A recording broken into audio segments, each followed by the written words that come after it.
Hello everyone, here I am back with another video lecture. और आज हम अपने सेकेंड टॉपिक की तरफ चलते हैं और आज हम कोशिश करेंगे कि लेक्चर को शॉर्ट करके जितना हो सकता है इसमें कवर अप करें।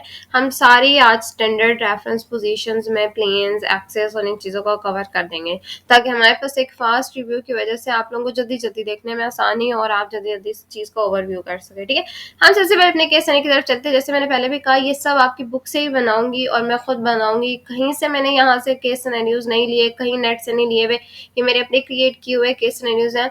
तो आप इसको प्लीज काइंडली इसको गौर से देखा करो, फिर आपको चीजें काफी इजी समझ आ जाएंगी कि क्या क्या चीजें होती है। ठीक है, तो आज का जो केस सिनेरियो है बेसिकली वो ये है कि एक 52-year-old मेल पेशेंट है जो ओपीडी में आया with the complain of pain in the knee joint. After the assessment, you see he has pain, swelling, arm restriction, and stiffness in the joint. On imaging study, there is a thickening of the subchondral bone and the formation of osteophytes or bone spurs. What is the diagnosis of the patient? ठीक है, ये आपकी इसी book से बनाया हुआ है। ठीक है, तो हम इसको देखते हैं। हाँ, बायोमैकेनिक्स की बुक से ही क्रिएट किया मैंने इसको। ठीक है, सो अभी हम देखते हैं कि हम मेन पॉइंट्स पहले हाईलाइट करते हैं, फिर हम वीडियो के एंड में, जैसे हम पहले लेक्चर में हमने किया, हम लेक्चर के एंड में इसके आंसर को डिस्कस करेंगे। ठीक है, अब 52 ईयर मेल पेशेंट है। ठीक है, एक एजिड पेशेंट है। अब आपको थोड़ा सा आइडिया होगा कि एल्डरली पेशेंट है हमारे पास, जिसके नी जॉइंट में पेन है। ठीक है, आपके पास पहला कल्प्रिट क्या आया कि आपके पास बेसिकली पेन थी नी जॉइंट में। ठीक है, फिर है उसको उसने यही कंप्लेन की थी, तो हमने असेसमेंट में देखा कि उसको बेसिकली जॉइंट पे पेन है, स्वेलिंग है, आर्म रिस्ट्रिक्ट है वहाँ की। ठीक है, और तीसरी स्टिफनेस है उस जॉइंट की। ठीक है, ये मेजर कंप्लेन कल्प्रिट्स थे। ठीक है, फिर आपने इमेजिंग स्टडीज देखी। ये बेसिकली एक्सरे की स्टडीज है। ठीक है, जो हमारे पास एक्सरेज आते हैं। ठीक है, तो इमेजिंग स्टडी में आपने देखा कि एक थिकनिंग हो रही है हमारे पास सबकॉन्ड्रल बोन की। ठीक है, फिर फॉर्मेशन हो रही है ऑस्टियोफाइट्स की और बोन स्पर्स की। ठीक है, तो आपको बेसिकली आप थोड़ा अंदाजा हो जाएगा कि यहाँ पे कौन सा जॉइंट या कौन सी रीजन इन्वॉल्व है। फिर आपको थोड़ा बहुत आइडिया हो रहा होगा कि अब यहाँ पे मेन कल्प्रिट क्या हो सकता है, यहाँ पे कौन सी डायग्नोसिस हो सकता है पेशेंट का। ठीक है, तो हम इसके आंसर को बेसिकली वीडियो के एंड में डिस्कस करेंगे। अभी हम अपने लेक्चर की तरफ चलते हैं। हम अपने लेक्चर की तरफ आज वापस आ गए। हमारा आज का जो लेक्चर है बेसिकली वो है स्टैंडर्ड रेफरेंस टर्मिनोलॉजीज, जिसमें आपको एनाटॉमिकल पोजीशन के बारे में पता चलेगा, प्लेन्स, एक्सेस वगैरह के बारे में सारे पता चलेंगे। ठीक है, हम सबसे पहले जो देख रहे हैं वो हमारे पास है स्टैंडर्ड रेफरेंस पोजीशन में एनाटॉमिकल रेफरेंस पोजीशन। ठीक है, जो अब एनाटॉमी में डिस्कस कर चुके, बेसिकली ये उसी पोजीशन की बात की जा रही है। ठीक है, एक कम्युनिकेटिंग स्पेसिफिक इंफॉर्मेशन होती है about human movement that required specialised terminology that precisely identifies body position and direction. Basically हम ये इसलिए करते हैं ताकि हमारे पास कम्युनिकेशन के लिए ईजी हो जाए और ये इन्फॉर्मेशन ताकि हमें पता चल जाए कि एक स्पेसिफिक रेफरेंस पोजीशन क्या है बॉडी की, फिर हम उसकी बेसिस पे एंगल्स और एक्सिस बनाते हैं, फिर हम ताकि हमारे पास एक कम्युनिकेटिंग इन्फॉर्मेशन मिल जाए कि किसी भी चीज़ की, किसी भी ह्यूमन की मूवमेंट में हमारे पास हमने उसको डिस्क्राइब कैसे करना है, उसकी पोजीशंस को, उसको डायरेक्शंस को आइडेंटिफाई कैसे करना है। ठीक है, सबसे पहले आ जाता है एनाटॉमिकल रेफरेंस पोजीशन में एक इरेक्ट स्टैंडिंग पोजीशन। जो हमारे पास सारे बॉडी पार्ट्स होते हैं ना, ऐसे होते हैं कि palms of the hand facing forward, consider the starting position of the body segments movement. ठीक है, ये हमें बेसिकली पता है।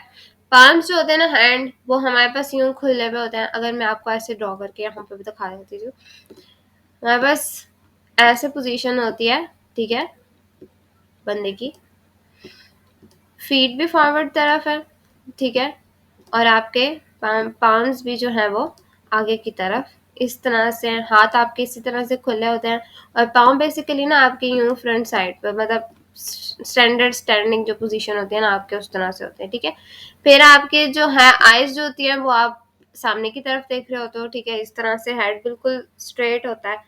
ठीक है, और आप सामने की तरफ देख रहे हो। इस तरह की जो पोजीशन होती है बेसिकली उसकी बात की है एनाटॉमिकल रेफरेंस पोजीशन, जो आपको हर जगह पता चलती है। ठीक है, एक इरेक्ट स्टैंडिंग पोजीशन है जिसमें फीट जो होते हैं वो स्लाइटली सेपरेटेड होते हैं, जैसे हमारे पास स्टैंडिंग पोजीशन में होते हैं। ठीक है, आर्म्स जो होते हैं वो बिल्कुल रिलैक्स होते हैं साइड्स पे, जैसे मैंने बताया। ठीक है, पाम्स जो होते हैं वो फेस फॉरवर्ड कर रहे होते हैं। ठीक है, ये एक नेचुरल बिल्कुल स्टैंडिंग पोजीशन है, क्योंकि मैंने यही बात की ना कि आर्म्स फॉरवर्ड की तरफ है, पाल्मर साइड जो है वो आगे की तरफ है और इस तरह से बंदा खड़ा होता है बिल्कुल इरेक्ट पोजीशन में, पर नॉर्मल स्टैंडिंग पोजीशन ऐसी नहीं होती, थोड़ी सी चेंज होती है, ठीक है।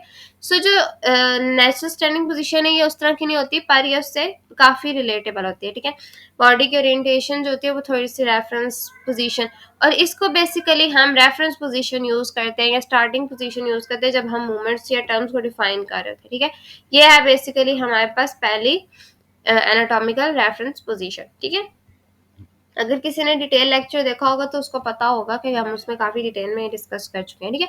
अब हम आते हैं डायरेक्शनल टर्म्स की तरफ, ठीक है। डायरेक्शनल टर्म्स, अब यहाँ पे आपको एनाटॉमिकल रेफरेंस पोजीशन बेसिकली नजर आ रही है इस पिक्चर में, ठीक है। तो उन्होंने यही सिंपली से बताया हुआ था कि आपको यूं आपके पाँव में थोड़ा सा फीट अपार्ट का डिफरेंट होता है, थोड़ा सा मतलब थोड़े से फीट्स जो है ना वो अपार्ट होते हैं, एक दूसरे से दूर होते हैं, ठीक है। इस तरह पाम फेसिंग फॉरवर्ड, ठीक है, हमारे पास, और आर्म्स जो होते हैं वो बिल्कुल इस तरह के रिलैक्स होते हैं, ठीक है। ये वाली बेसिकली पोजीशन है। ओके, हम आए थे अपने डायरेक्शनल टर्म्स की तरफ, ठीक है। हमारे पास जो डायरेक्शनल टर्म्स है सबसे पहले जो उसमें टर्म होती है वो होती है सुपीरियर, ठीक है। सुपीरियर टर्म जो होती है वो हेड के जितना क्लोज हो गया ना कोई भी चीज, ठीक है। जैसे आप ये कह सकते हो कि हमारे पास जो माउथ है, ठीक है, वो सुपीरियर है आपके आर्म से, ठीक है, आप इस तरह से कहते हो, ठीक है। तो इस तरह से अगर आप कहते हो आपकी आइज जो है वो आपके माउथ से सुपीरियर है, मतलब जो चीज ज्यादा ऊपर है ना उसको आप सुपीरियर कंसीडर करते हो, ठीक है। इसी तरह जो चीज फुट के ज्यादा करीब होगी तो हमारे पास इंफीरियर कंसीडर होती है, कि मतलब आर्म्स जो है वो, सॉरी, लेग्स जो है वो आपके आर्म से इंफीरियर है, ठीक है। इस तरह के ऑब्जेक्ट्स जो होते हैं ना फार्दर अवे हेड से जो होता है वो इंफीरियर होता है, क्लोजर टू हेड जो होता है वो हमारे पास सुपीरियर होता है। इसी तरह से जूलॉजी में इसको क्रेनियल और कॉर्डल के नाम से भी आप ये क्रेनियल कॉर्डल बहुत ज़्यादा सुनोगे बेसिकली न्यूरोएनाटमी में और बहुत सी डिफरेंट जगह पे आपको बहुत ज़्यादा ये सुनने को मिलेगा, ठीक है। तो आपने इन टर्म्स को भी ज़रूर याद रखना है, ठीक है। Next one is anterior. Anterior basically जो हमारे पास फ्रंट पार्ट है ना, अब किसी बॉडी के सेगमेंट का, ठीक है, किसी भी चीज का फ्रंट पार्ट, चाहे अगर हार्ट की प्लेसमेंट है और उसका जो आगे वाली जगह है उसके बेसिकली उसको डिस्क्राइब करने के लिए उन्होंने कहा कि हमारे पास वो एंटीरियर है, ठीक है। फॉर एग्जाम्पल मैं कहती हूँ हार्ट है ये हमारे पास, अब ये हार्ट का जो आगे वाली जगह है वो इंटीरियर है, तो जो बैक साइड होगी वो पोस्टीरियर कहलाएगी, ठीक है। ये हमारे पास एनाटॉमी में भी हम चीजें डिस्कस कर चुके हैं काफी, ठीक है। सो अब हमारे पास आ गया इसके इंटीरियर को उन्होंने वेंट्रल भी कहा हुआ है और पोस्टीरियर को उन्होंने डॉर्सल भी कहा हुआ है, ये आपने टर्म साथ साथ सारी याद रखनी है, ठीक है।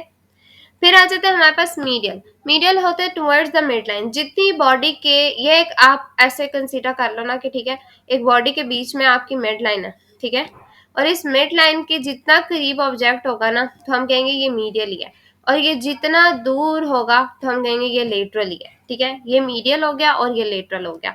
आपने इस चीज से याद रखना है कि जितना बॉडी की इस लाइन के करीब जा रहा है ना मिड लाइन के, ठीक है, उतना ही वो मीडियल है, और जितना वो दूर जा रहा है उतना वो लेटरल है, ठीक है।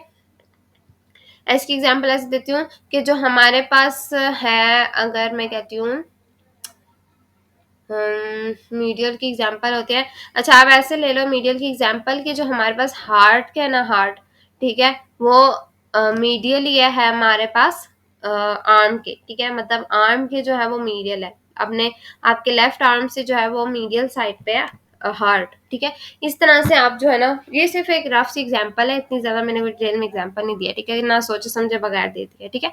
सो आप ये देख लेना कि जो मीडियल होता है बेसिकली वो जितना करीब होगा आपके मिड लाइन के वो मीडियल होगा, और जितना दूर होगा लेटरल होगा, ठीक है।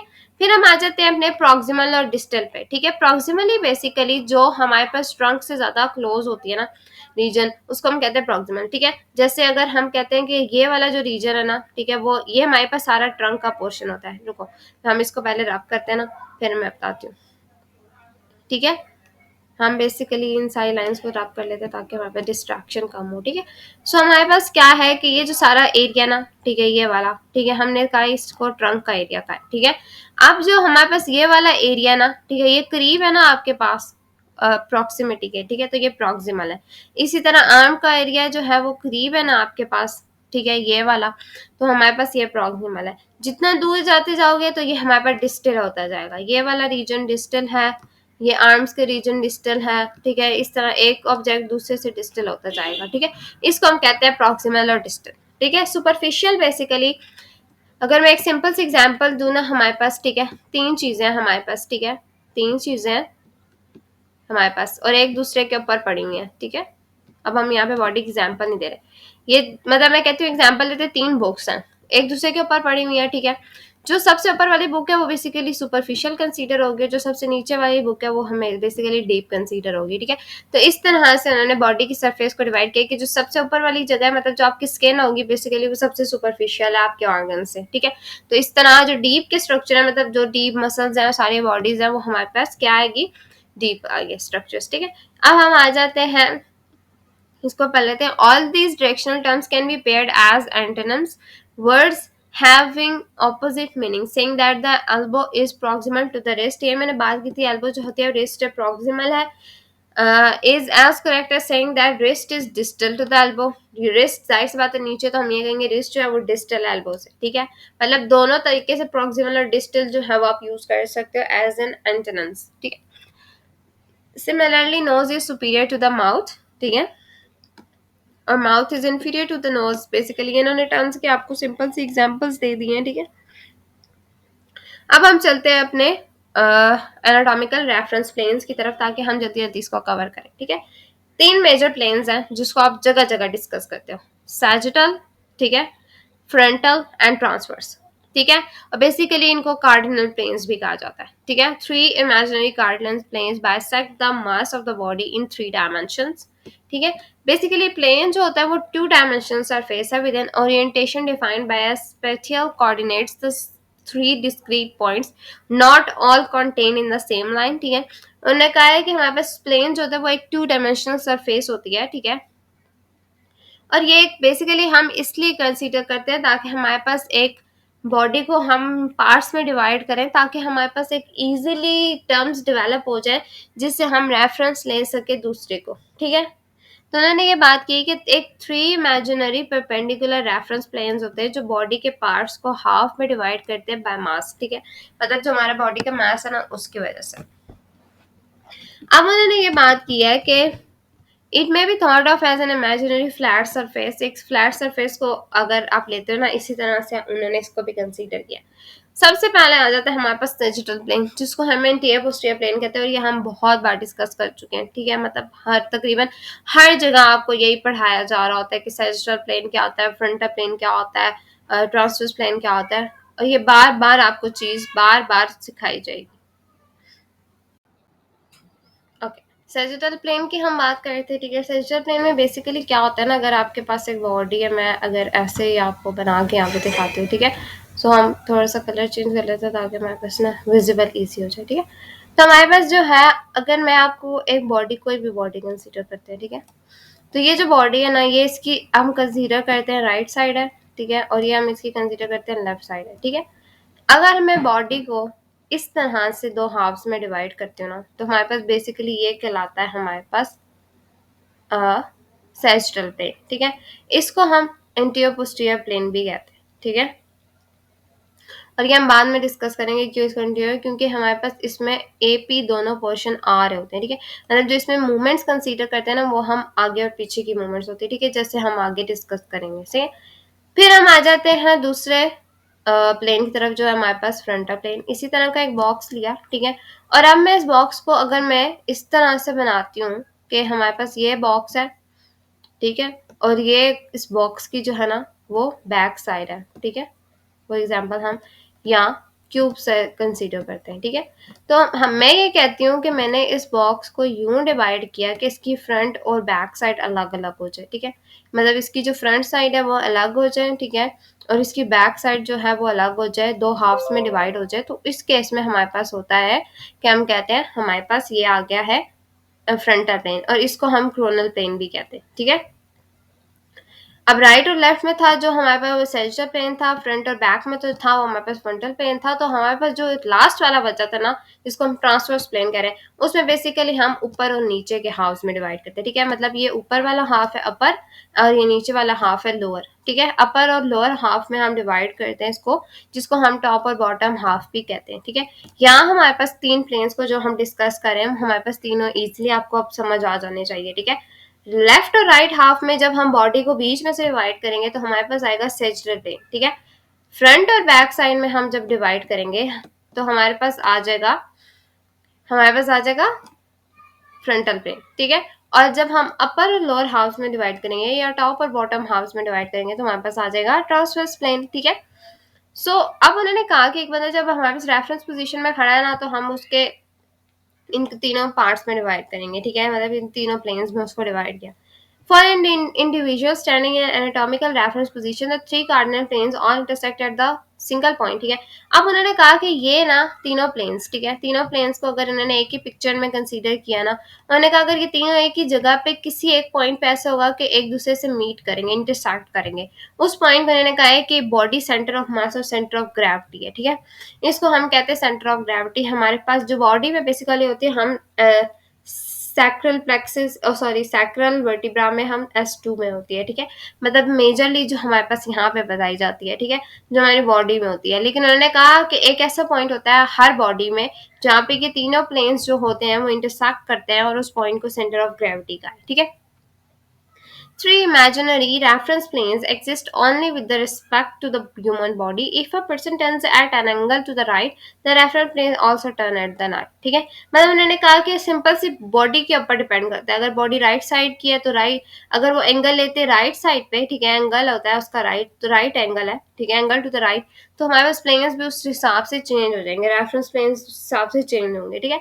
तो ये हम बाद में बात करेंगे, ठीक है। ये चीजें कोई इतनी ज्यादा नहीं है कि बस उन्होंने सिंपल सी आपको ये बात बता दी है कि अगर हमारे पास इस तरह की बॉडी है ना, मैंने यहाँ पे आपको फ्रंट व्यू दिखाया था, ठीक है, बॉडी का, ठीक है, मैं मतलब आपको आगे से दिखा रही हूँ, मैंने कहा कि यूं हुई, लेकिन अगर ये बॉडी किसी और पोजीशन में खड़ी है या किसी और तरह से मूव करती है तो उसके हिसाब से रेफरेंस प्लेन्स भी उसी तरीके से मूव कर जाएंगे, ठीक है।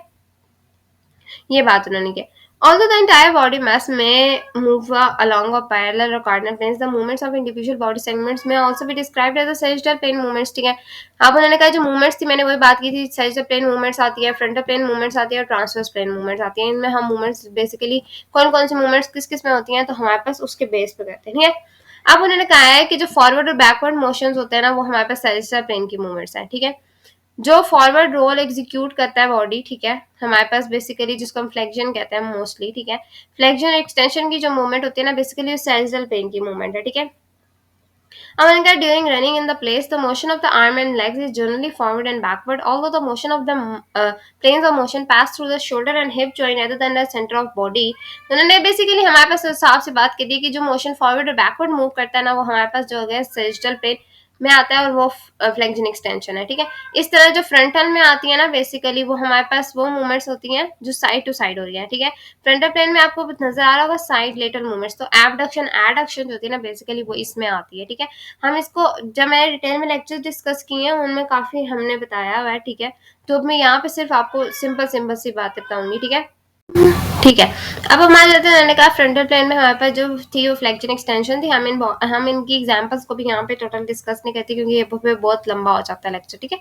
फिर हम आ जाते हैं लास्ट जो हमारे पास ट्रांसवर्स प्लेन। ट्रांसवर्स प्लेन में बेसिकली ना ऐसी मूवमेंट्स होती हैं जो अपर लोअर हाफ में होती हैं। मतलब अब अगर आपको थोड़ा थोड़ा आइडिया हो रहा हो तो ऐसी कौन सी मूवमेंट्स होती हैं, वैसे मोस्टली जो रोटेशनल मूवमेंट्स होती है ना वो आती है, ठीक है। मतलब मीडियल रोटेशन, लेटरल रोटेशन, अगर जॉइंट पे आप किसी भी जॉइंट पे कंसीडर करते हैं ना, तो मीडियल रोटेशन या लेटरल रोटेशन जो होती है ना, वो हमारे पास जो होती है वो ट्रांसवर्स प्लेन की मूवमेंट्स होती है, ठीक है।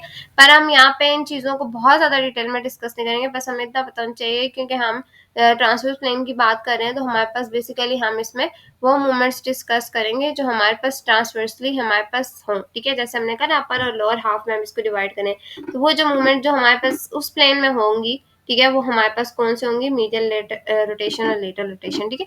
तो हमारे पास many of the movements conducted by human body are not oriented specifically, जरूरी नहीं है कि सिर्फ सैजिटल प्लेन, फ्रंटली प्लेन या ट्रांसवर्सली प्लेन पे हो, ठीक है, डिफरेंट और भी हो सकते हैं, पर ये थ्री मेजर रेफरेंस प्लेन्स हैं जो यूजफुल होते हैं हमारे पास बॉडी की मूवमेंट्स को नेम करने में, मूवमेंट्स को पता करने में, स्पेसिफिकली पता चले आपको कौन सी मूवमेंट कौन से प्लेन में, ये सारी चीजें।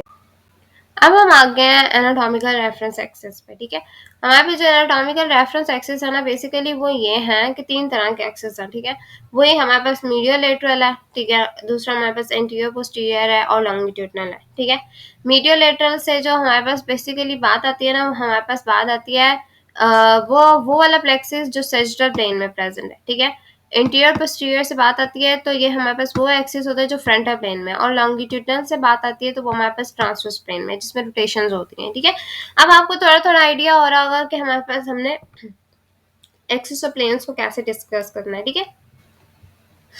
मैं आपको एक बार फिर से बताती हूँ, ठीक है। हम जल्दी जल्दी इनको डिस्कस करते हैं, लेक्चर को वाइंड अप करते हैं क्योंकि फिर लेक्चर बहुत लंबा हो जाता है, ठीक है।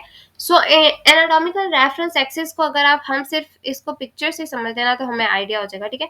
फॉर एग्जाम्पल अगर हम कहते हैं ना कि हमारे पास जो एक्सिस होता है ना, एक्सिस, ठीक है, वो एक्सिस जो होता है बेसिकली एक इमेजिनरी परपेंडिकुलर लाइन है, ठीक है। हमने यही बात की है। हम एक बार ऊपर से इसकी डेफिनेशन पढ़ भी लेते हैं। एक सेगमेंट ऑफ बॉडी जब मूव करता है ना, it rotates around an imaginary axis of rotation that passes through a joint which is attached, ठीक है। जो एक जॉइंट से पास करती है ना, जो उस जॉइंट पर अटैच होता है, तो उसको बेसिकली हम कहते हैं हमारे पास एक्सिस, ठीक है। तो जो हमारे पास एक्सिस है ना बेसिकली तीन तरह के होते हैं, मीडियल लेटरल, एंटीरियर पोस्टीरियर और लॉन्गिट्यूडनल, ठीक है। ये उन्होंने बता दिया। हमारे पास मीडियल लेटरल जो होता है वो सैजिटल प्लेन में प्रेजेंट होता है, उसको फ्रंटल हॉरिजॉन्टल एक्सिस भी कहते हैं। दूसरा जो है हमारे पास anterior posterior sagittal horizontal axis भी कहते हैं, और लास्ट वाला जो है हमारे पास लॉन्गिट्यूडनल एक्सिस है जो हमारे पास ट्रांसवर्स प्लेन में प्रेजेंट होता है, ठीक है। और जिस तरह का प्लेन होता है ना, ठीक है, मतलब ये जो हमारे पास हम प्लेन वाली डायग्राम पे अगर हमने जो खुद ड्रॉ की थी उस पर चल रहा था तो पता चला जो प्लेन होता है ना उसके बेसिकली परपेंडिकुलर जा रहा होता है, ठीक है। तो आपको पता चल जाएगा कि इसके परपेंडिकुलर कैसे। अब आपको परपेंडिकुलर वाला अगर फॉर्मूला पता हो ना तो 90 के एंगल पे जा रहा होता है, ठीक है। तो हम यहाँ पे देखेंगे ये अगर मूवमेंट यूं कर रहा है ना तो ये एक्सिस यूं जा रहा है, ठीक है। आपको पता चल जाएगा। आपके लिए हर चीज समझना फिर बहुत आसान हो जाएगी कि आपको जब आपको मेजर उसका रूल पता चल जाएगा, ठीक है। जब हमारे पास ये मूवमेंट है ना, एक्सिस यूं जा रहा है, ये मूवमेंट है इसका एक्सिस यूं जा रहा है, ये मूवमेंट है इसका एक्सिस यूं जा रहा है, ठीक है। तो आपको इस तरह से आइडिया हो जाएगा कि 90 का एक्सिस कैसे बना है, ठीक है। अब ये जो इंटीरियर पोस्टीरियर एक्सिस है, तो अगर आप रिमाइंड करो अपने माइंड को तो हमारे पास इंटीरियर पोस्टीरियर एक्सिस उन्होंने किस में कहा है, हमारे पास बेसिकली उन्होंने कहा है हमारे पास फ्रंटल प्लेन में, ठीक है। यहाँ पे उन्होंने क्या कहा है, फ्रंटल प्लेन में। अगर फ्रंटल प्लेन की बात करें, फ्रंटल प्लेन में एंटीरियर पोस्टीरियर था, तो हमारे पास जो एंटीरियर पोस्टीरियर मूवमेंट थी ना, ठीक है, तो एंटीरियर पोस्टीरियर जो मूवमेंट्स थी हमारे पास वो किस में होती है, फ्रंटल प्लेन में, ठीक है। सॉरी फ्रंटल प्लेन आगे पीछे में डिवाइड हो रही थी ना बॉडी, तो हमारे पास जो एक्सिस होगा वो इसके मिड में से क्रॉस करेगा और यूं एक्सिस जा रहा है, तो हमारे पास बेसिकली उसको क्या कहा उन्होंने, एंटीरियर पोस्टीरियर। जब हम दो हाफ्स में डिवाइड करते हैं ना हमारे पास बॉडी को, तो हमारे पास मीडियल लेटरल एक्सिस बनेगा। क्यों? क्योंकि हमारे पास इस एरिया में यूं लाइन जा रही है, ठीक है। तो हमारे पास क्या होगा कि मीडियल लेटरल एक्सिस बनेगा। और जो लास्ट में उन्होंने हमें बात किया वो हमारे पास बात की सेजिटल प्लेन में, तो सेजिटल प्लेन में सॉरी ट्रांसवर्स प्लेन में लॉन्गिट्यूडनल जाहिर बात है, ट्रांसवर्स प्लेन जो होता है वो खुद तो हमारे पास अपर और लोअर हाफ में डिवाइड कर रहा है, तो उसका प्लेन जो होगा वो लॉन्गिट्यूडनल एक्सिस में होगा। तो यहाँ पे आपको यहाँ पे ये मूवमेंट नजर आ रही है, ठीक है। तो ये हमारे पास जो है ना बेसिकली बन रहा है हमारे पास लॉन्गिट्यूडनल एक्सिस, ठीक है। इस तरह से उन्होंने हमें एक रेफरेंस पोजीशंस दे दिए हैं कि हमारे पास हमने क्या क्या मूवमेंट्स किस किस तरह से परफॉर्म करनी है। तो आपको बेसिकली बेसिक आइडिया मिल जाएगा कि हमारे पास एक्सिस क्या है और एक्सिस की बेसिकली क्या मकसद था, ठीक है।